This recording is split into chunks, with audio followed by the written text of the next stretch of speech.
हमारे चैनल पर आपका वेलकम है। आज हम टैकल कर रहे हैं बड़े क्वेश्चंस। ये वेदर आखिर करता क्या है? स्नोफ्लेक्स की साइंस से लेकर हरिकेन्स के केओस तक और ट्रॉपिक्स की जलाने वाली गर्मी तक, टेल मी वाई का ये एपिसोड आपका माइंड ब्लो कर देगा। ज्वाइन कीजिए हमें, हम जानेंगे 10 शॉकिंग वेदर फैक्ट्स जो शायद आपको कभी पता नहीं चले। अमेज होने के लिए रेडी हो जाइए, क्योंकि इनमें से कुछ फैक्ट्स आपको सच में चौंका देंगे। ये बताओ कि कुछ प्लेसेस पर कभी स्नो क्यों नहीं पड़ती? सोचो, एक ऐसी वर्ल्ड जहां बच्चे बड़े होते हैं बिना कभी स्नोफ्लेक देखे, जहां ग्राउंड कभी भी प्रिस्टीन व्हाइट चादर नहीं ओढ़ता। बिलीव इट और नॉट, ऐसी प्लेसेस एग्जिस्ट करती हैं। हमारे प्लेनेट के कुछ रीजन्स में स्नो एक फॉरेन कॉन्सेप्ट है। फॉर इंस्टेंस, इक्वेटर के पास के लश रेन फॉरेस्ट्स, ये ट्रॉपिकल हेवंस जो लाइफ से भरे हुए हैं, इतने ज्यादा वार्म होते हैं कि वहां कभी स्नो का मैजिक एक्सपीरियंस करने को नहीं मिलता। स्नो फॉर्मेशन के लिए फ्रीजिंग टेम्परेचर्स और मॉइस्चर का एक डेलिकेट बैलेंस चाहिए होता है। लेकिन अमेज़न रेन फॉरेस्ट जैसी प्लेसेस में मर्क्यूरी शायद ही कभी फ्रीजिंग पॉइंट से नीचे जाता है, जिससे स्नो फॉर्मेशन एक इम्पॉसिबिलिटी बन जाता है। पता है क्यों गरज चमक के साथ आने वाले तूफान में ओले बनते हैं? बर्फ की शांत गैर मौजूदगी से अब हम रुख करते हैं मौसम के एक कहीं ज्यादा ड्रामेटिक फिनोमिनन की तरफ, ओले। ये बर्फ के गोले, जिनका साइज छोटे कंकड़ से लेकर ग्रेपफ्रूट जितने बड़े प्रोजेक्टाइल्स तक होता है, ये गरज चमक वाले तूफानों की असली ताकत का सबूत है। एक ऊंचे गरजते बादल के अंदर जोरदार अपड्राफ्ट्स और डाउनड्राफ्ट्स का जोर चलता है, जो हवा और पानी का एक कैओटिक बले बनाते हैं। बारिश की बूंदें इन जोरदार अपड्राफ्ट्स में फंसकर एटमॉस्फेयर में बहुत ऊपर चली जाती है, जहां टेम्परेचर फ्रीजिंग पॉइंट से भी नीचे गिर जाता है। जब ये सुपर कूल्ड पानी की बूंदें बर्फ के क्रिस्टल से टकराती हैं, तो कांटेक्ट में आते ही जम जाती हैं और ओले बनाती हैं। ये साइकिल तब तक चलता रहता है जब तक ओले इतने भारी नहीं हो जाते कि अपड्राफ्ट्स उन्हें संभाल न सकें, और फिर वो जमीन पर गिर पड़ते हैं, कभी कभी बहुत डिस्ट्रक्टिव फोर्स के साथ। तो बताओ, स्नोफ्लेक्स के 6 साइड्स क्यों होते हैं? जहां हेलस्टोन्स नेचर की ब्रूट फोर्स का सबूत है, वहीं दूसरी तरफ स्नोफ्लेक्स फ्रोजन प्रेसिपिटेशन का एक ज्यादा डेलिकेट और इंट्रिकेट साइड दिखाते हैं। हर स्नोफ्लेक एक यूनिक और कुछ ही पलों का वर्क ऑफ आर्ट होता है, जो मौसम की देखने में कैओटिक दुनिया के पीछे छुपे एलिगेंट ऑर्डर का सबूत है। हर स्नोफ्लेक के दिल में होता है एक सिंगल आइस क्रिस्टल, एक छोटा सा हेक्सागन जो पानी के यूनिक मोलेक्यूलर स्ट्रक्चर से बनता है। जैसे ही ये आइस क्रिस्टल एटमॉस्फेयर से नीचे गिरता है, ये सुपर कूल्ड पानी की बूंदों से टकराता है, जो कांटेक्ट में आते ही फ्रीज हो जाती हैं। पानी के मॉलिक्यूल्स इन पॉइंट्स की तरफ अट्रैक्ट होकर एक सिमेट्रिकल पैटर्न में खुद को अटैच कर लेते हैं और बनाते हैं वो 6 साइडेड स्ट्रक्चर जो सभी स्नोफ्लेक्स की खासियत है। टेम्परेचर, ह्यूमिडिटी और यहां तक कि डस्ट पार्टिकल्स की प्रेजेंस भी, ये सभी चीजें उन इंट्रिकेट पैटर्न्स पर असर डाल सकती हैं जो हर स्नोफ्लेक को सजाते हैं। बताइए, ट्रॉपिकल रीजन्स पोलर रीजन से ज्यादा गर्म क्यों होते हैं? मौसम के अजूबों की हमारी ये यात्रा अब हमें स्नोफ्लेक्स की माइक्रोस्कोपिक दुनिया से ग्लोबल स्केल पर ले जाती है, जहां हम पृथ्वी के ट्रॉपिकल और पोलर रीजन्स के बीच तापमान के बड़े अंतर को जानेंगे। इक्वेटर यानी पृथ्वी के बीचों बीच वो काल्पनिक रेखा सूरज की सबसे सीधी किरणों से नहाया रहता है। ये तेज सोलर रेडिएशन ट्रॉपिक्स को गर्म करता है, जिससे लगातार गर्म तापमान का एक बैंड बनता है जो पूरे ग्लोब को घेरे रहता है। इसके बिल्कुल उलट पृथ्वी के पोल्स, जो हमारे प्लेनेट के ऊपर और नीचे हैं, सूरज की रोशनी को बहुत तिरछे एंगल पर पाते हैं। नतीजा ये होता है कि तापमान में एक बड़ा अंतर होता है। ट्रॉपिक्स साल भर गर्मी का मजा लेते हैं, जबकि पोल्स गहरे ठंड में जमे रहते हैं। जरा बताओ, ओशन के पास ज्यादा ह्यूमिड क्यों होता है? क्या तुमने कभी नोटिस किया है कि ओशन के पास हवा ज्यादा भारी और चिपचिपी लगती है? ह्यूमिडिटी में ये जो फर्क फील होता है ना, ये सीधा सीधा रिजल्ट है ओशन का एटमॉस्फेयर के साथ कांस्टेंट इंटरैक्शन का। ये जो इतना बड़ा ओशन है, एक बड़े से ह्यूमिडिफायर जैसा काम करता है, जो इवेपोरेशन के जरिए हवा में लगातार वाटर वेपर छोड़ता रहता है।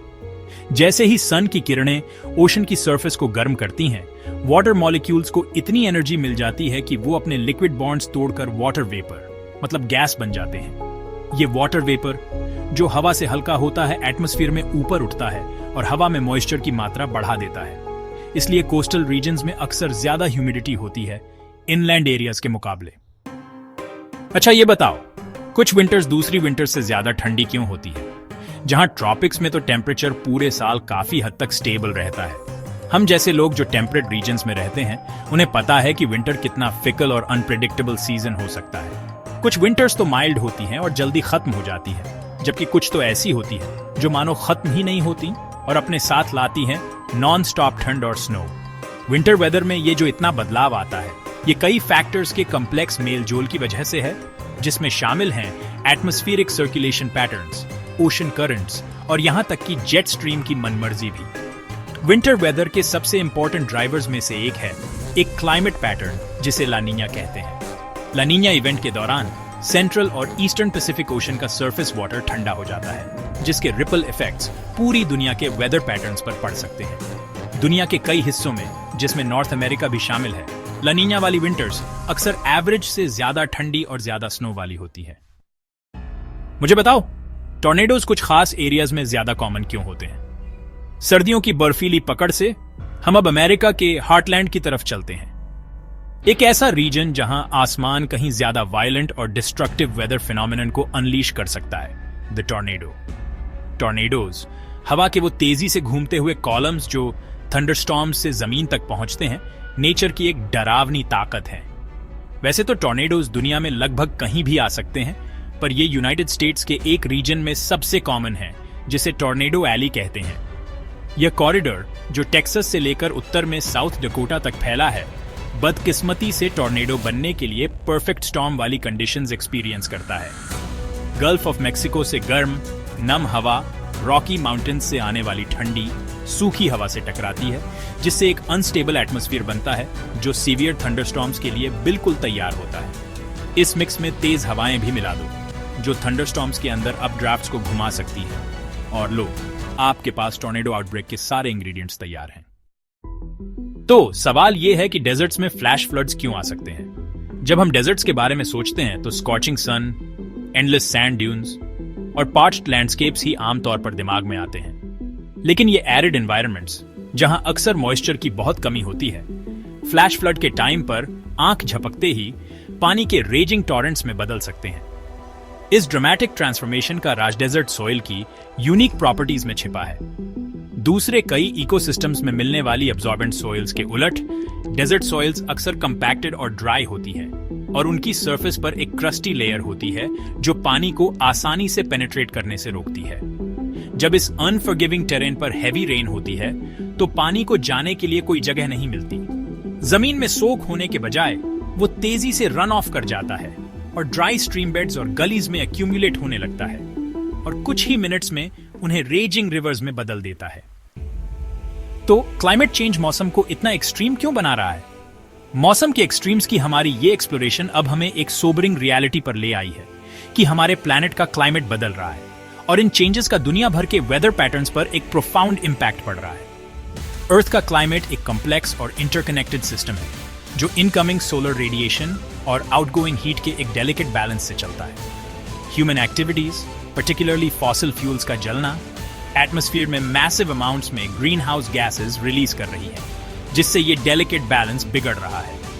ये ग्रीन हाउस गैसेज अर्थ के चारों ओर एक ब्लैंकेट की तरह काम करते हुए हीट को ट्रैप करती हैं और प्लैनेट को वार्म करती हैं। जैसे जैसे ग्लोबल टेम्परेचर्स बढ़ते रहेंगे, हम ज्यादा फ्रीक्वेंट और इंटेंस हीट वेव्स एक्सपेक्ट कर सकते हैं, ड्राउट्स और वाइल्ड फायर्स। ये बताओ कि ज्यादा ऊंचाई पर ठंड क्यों होती है? अपने आखिरी वेदर फैक्ट के लिए हम पहाड़ों की ऊंची चोटियों पर चलते हैं, जहां हवा पतली हो जाती है और तापमान एकदम से नीचे गिर जाता है। यहां इन कम हवा वाली जगहों पर हमें एटमॉस्फेरिक साइंस का एक बेसिक प्रिंसिपल देखने को मिलता है। जितना ऊपर जाओगे उतनी ठंड बढ़ेगी। ऊंचाई और तापमान के बीच का ये उल्टा रिश्ता ज्यादा ऊंचाई पर हवा के घटते दबाव की वजह से होता है। जैसे जैसे हम ऊपर चढ़ते हैं, हमारे ऊपर एटमॉस्फेयर कम होता जाता है, इसलिए हवा का दबाव कम हो जाता है।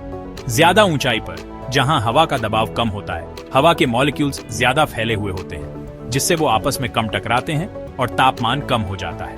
इसीलिए पहाड़ों की चोटियां ट्रॉपिकल इलाकों में भी पूरे साल बर्फ और आइस से ढकी रह सकती हैं। बिना बर्फ वाले ट्रॉपिक्स से लेकर ओले बरसाने वाले थंडरस्टॉर्म्स तक, बर्फ के फ्लेक्स की नाजुक खूबसूरती से लेकर टॉर्नेडोज की डिस्ट्रक्टिव पावर तक, हमने कई तरह के वेदर फिनोमेना का सफर किया है और इन कमाल की घटनाओं के पीछे का साइंस समझा। उम्मीद है आपको हमारे प्लेनेट के इस कमाल के वेदर को एक्सप्लोर करने में मजा आया होगा। अगर आपको भी ये फैक्ट्स मेरी तरह ही फैसिनेटिंग लगे तो प्लीज इस वीडियो को लाइक करें, हमारे चैनल को सब्सक्राइब करें और नोटिफिकेशन बेल भी दबा देना ताकि आप हमारे फ्यूचर एक्सप्लोरेशंस मिस ना करें। हमारे साथ जुड़ने के लिए थैंक यू।